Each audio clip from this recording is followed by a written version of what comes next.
कुछ अर्सा पहले सुनने में आया था कि जो एक फ्रीलांसर है वो लोगों से पैसे लेते हैं और उसके बाद दाता दरबार जाकर उनके लिए दुआएं करता है। अब इसी तरह की एक बात सामने आई है, लेकिन इस दफ़ा जो गेम है वो कुछ ज़्यादा ही एडवांस हो गई है। जी हाँ, ये खबर है गुजरात की, जहाँ पर एक इंसान लोगों को कहता है कि मुझे पैसे दो, मैं उसके बदले तुम्हें नेकियां दूंगा। मतलब कि वो दुआ तो नहीं बेच रहा, लेकिन वो नेकियां बेच रहा है। मतलब कि पैसे दो और नेकियां लो।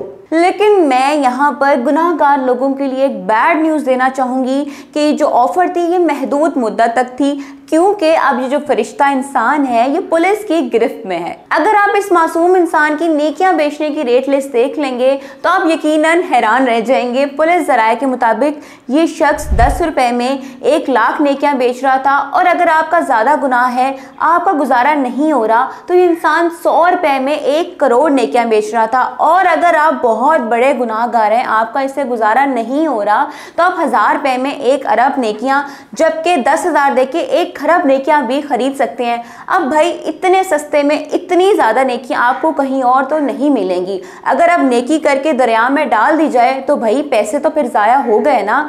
और ये जो शख्स हैं इनका नाम जुल्फ़िकार है, और इनके जो बिज़नेस का तरीका है वो बहुत ही अमेजिंग है। ये सिर्फ आपको ज़बानी कलामी आपसे डीलिंग नहीं करते हैं, बल्कि ये आपसे पैसे लेने के बाद आपको प्रॉपर रसीद देते हैं, ताकि पता चले कि भाई आपके पास नेकियां आ चुकी हैं। लेकिन यहाँ पर मुझे एक बात का दुख भी हो रहा है कि पुलिस ने जुल्फ़िकार को गिरफ्तार करने के बाद जो पर्चा काटा है उसमें भीख मांगने के दफात लगाए हैं। अब भाई भीख मांगने में और नेकियां बेचने में ज़मीन आसमान का फ़र्क है, लेकिन पुलिस की भी इतनी गलती नहीं है। ये शायद इस तरह का उनके सामने पहली दफ़ा वाक़या आया है कि कोई इंसान पैसे के बदले नेकियां बेच रहा है, यानी कि पैसे दो और नेकियां लो। खैर नाजरीन, हमें जुल्फ़िकार पर ज़्यादा गुस्सा करने की ज़रूरत नहीं है, क्योंकि इस बेचारे की जेब से सिर्फ और सिर्फ 550 रुपये निकले हैं।